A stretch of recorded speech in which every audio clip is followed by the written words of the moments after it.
25 lakh ton ઘઉં અને 5 lakh ton ખાંડની નિકાસની છૂટ આપી છે। સ્થાનિક બજારોમાં સ્થિરતા જાળવવા તથા ખેડૂતોને યોગ્ય ભાવ મળે તે માટે નિર્ણય લેવાયો। સુરતના ખેડૂતો આગેવાનોએ આ નિર્ણયને આવકાર્યો છે। પુરવઠાની વર્તમાન સ્થિતિ તથા કિંમતોનું ઝીણવટપૂર્વક વિશ્લેષણ કર્યા બાદ સરકારે ખેડૂતોના હિતમાં આ નિર્ણય લીધો છે।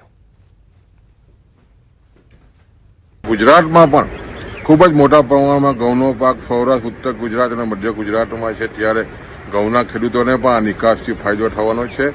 આ નિર્ણયને ખાસ કરીને સરકારના જે કેન્દ્ર સરકારના ભારત સરકારના આ નિર્ણયને અમે વધાવીએ છીએ। વલસાડમાં શિવરાત્રી મહોત્સવને લઈ ભારે ઉત્સાહનો માહોલ છે। ધરમપુરમાં મહાશિવરાત્રી નિમિત્તે શ્રદ્ધા અને આસ્થાનો સંગમ રચાયો। વાકલ ગામે બટુક મહારાજ દ્વારા 31 લાખ રુદ્રાક્ષમાંથી બનેલા 31 ફૂટ ઊંચા મહાકાય શિવલિંગની સ્થાપના કરવામાં આવી, જે શ્રદ્ધાળુઓમાં ભારે આકર્ષણનું કેન્દ્ર બન્યું। આ શિવલિંગ સતત 4 વખત લિમ્કા બુક ઓફ વર્લ્ડ રેકોર્ડમાં સ્થાન પણ પામી છે। આ શિવલિંગના દર્શન અને પૂજાનું વિશેષ ધાર્મિક મહત્વ હોવાથી મોટી સંખ્યામાં લોકો ઉમટી રહ્યા છે। કુદરતના સાનિધ્યમાં આયોજિત આ મહોત્સવમાં શિવકથા સાથે ભક્તિમય માહોલ જામ્યો છે। કાંઠાના મુખ્ય મથક પાલનપુરમાં તંત્રની ઘોર બેદરકારીથી લોકો ત્રાહિમામ પોકારી ગયા છે। પાલનપુરમાં ધણિયાજા ચોકડીથી શહેર તરફના મુખ્ય માર્ગ પર છેલ્લા 3 મહિનાથી ભૂગર્ભ ગટરની કામગીરી ખૂબ જ ધીમી ગતિએ ચાલે છે, જેના કારણે 100 થી વધુ ગામડાઓને જોડતો આ રસ્તો બિસ્માર હાલતમાં છે। તંત્ર અને કોન્ટ્રાક્ટરની આ ઢીલી નીતિના પગલે હજારો વાહન ચાલકો હાલાકી ભોગવે છે। બીજી તરફ ધૂળ અને ખાડાઓના સામ્રાજ્ય વચ્ચે સ્થાનિક વેપારીઓનો ધંધો રોજગાર પણ ઠપ્પ થઈ ગયો। રોષે ભરાયેલા વેપારીઓ અને રહીશોએ ચીમકી ઉચ્ચારી છે કે જો ટૂંક સમયમાં કામગીરી પૂર્ણ કરવામાં નહીં આવે તો તેઓ રસ્તો રોકી ઉગ્ર આંદોલન કરશે।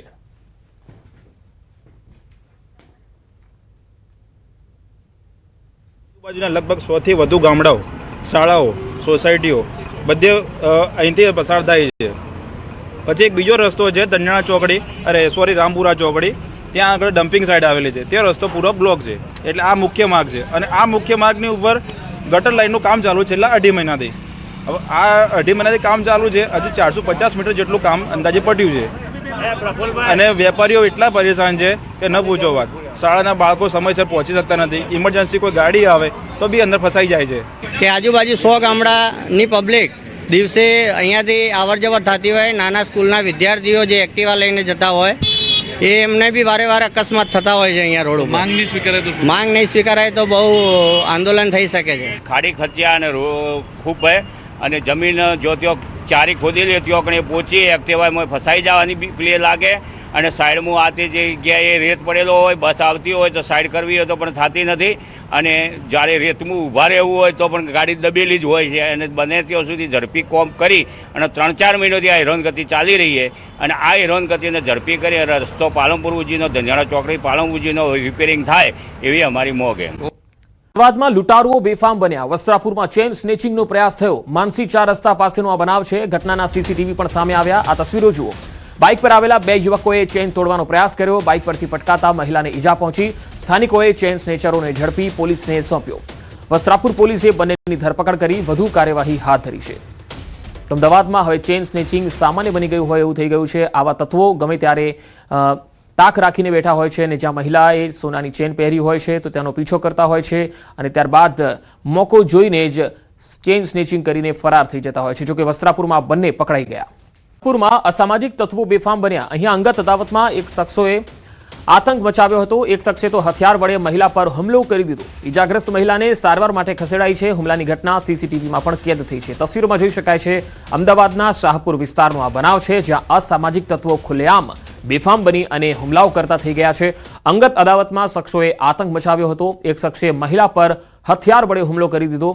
મહિલા ઈજાગ્રસ્ત બની અને તેને તાત્કાલિક સારવાર માટે ખસેડાઈ। આખી ઘટના સીસીટીવીમાં કેદ થઈ છે।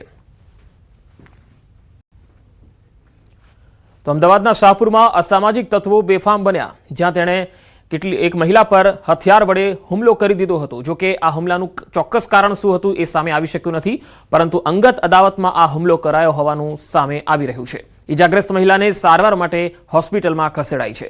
અમદાવાદમાં આવા અનેક વિસ્તારો છે જ્યાં અસામાજિક તત્વો ડેરો નાખીને બેઠા હોય છે। ગમે ત્યારે ગમે તે વ્યક્તિ પર ચાહે ત્યારે હુમલો કરી દે છે। ક્યાંક પૈસાની લેતી દેતી હોય છે અથવા તો ક્યાંક અંગત અદાવત હોય છે અને ક્યાંક તો ખંડણીની પણ વાત હોય છે। ગોંડલમાં નર્મદાનું પાણી ખેતરોમાં ઘૂસી ગયું. ગોંડલના બાંદ્રા ગામમાં નર્મદા પાઇપલાઇનમાં વાલ વધારે ખોલવાના કારણે પાણી ખેતરોમાં ઘૂસી ગયું. ખેતરોમાં પાણી ભરાવાથી ઊભા પાકને મોટું નુકસાન થયું છે. ખેડૂતોએ નુકસાનનો સર્વે કરી અને વળતરની માંગ કરી છે. આ તસવીરો જુઓ. વાલ વધારે ખોલવામાં આવ્યો અને પાણી એટલું બધું વહી ગયું કે આસપાસના ખેતરોને નુકસાન પહોંચાડી ગયું. પરંતુ હવે ખેડૂતોના નુકસાનનું શું? ખેડૂતો કહી રહ્યા છે કે નુકસાનીનો સર્વે થાય અને જે વળતર છે એ તેમને તત્કાલ આપવામાં આવે.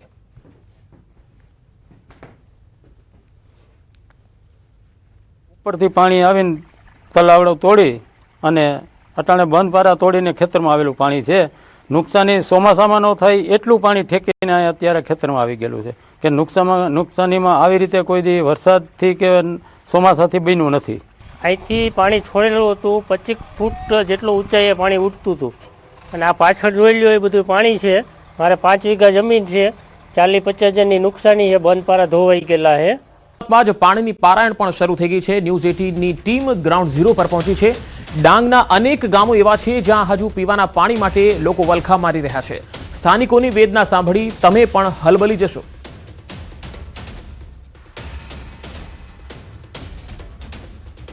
ડાંગના અનેક ગામોમાં પીવાના પાણીની પારાયણ શરૂ થઈ ગઈ છે. હજુ તો ઉનાળો શરૂ પણ નથી થયો.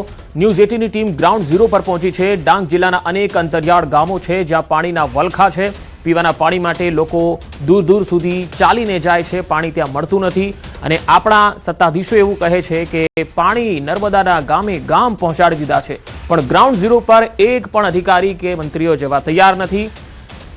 ગુજરાતનું ચેરાપુંજી કહેવાતો ડાંગ જિલ્લો ભારે વરસાદ માટે જાણીતો છે.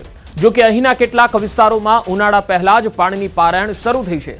અહીં સારો વરસાદ વરસ્યો હોવા છતાં ઉનાળાની શરૂઆત પહેલા જ જળ સંકટનો સામનો કરી રહ્યું છે.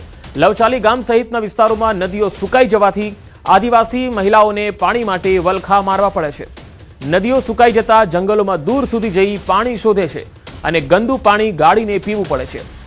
તસવીરો તમે જોઈ શકો છો. છેલ્લા 1 વર્ષથી ચાલી રહેલી આ સમસ્યાને કારણે ગામજનોમાં રોષ ફાટી નીકળ્યો છે. જેથી ગામજનોએ પાણીની સમસ્યા હલ ન થાય તો ચૂંટણી બહિષ્કારની ચેતવણી આપી. જો કે આ મામલે રાજ્યના પાણી પુરવઠા મંત્રી ઈશ્વર પટેલે તાત્કાલિક કાર્યવાહી કરવા અધિકારીઓને સૂચના આપી છે. તો બે અલગ અલગ તસવીરોમાં તમે જોઈ શકો છો કે મહિલાઓ સવાર પડે અને પાણીના બેડા લઈને દૂર દૂર સુધી પાણી ભરવા માટે જાય છે અને પાણી પણ કેવું મળે છે, એટલું ગંદુ પાણી મળે છે કે ગાળીને પીવું પડે છે.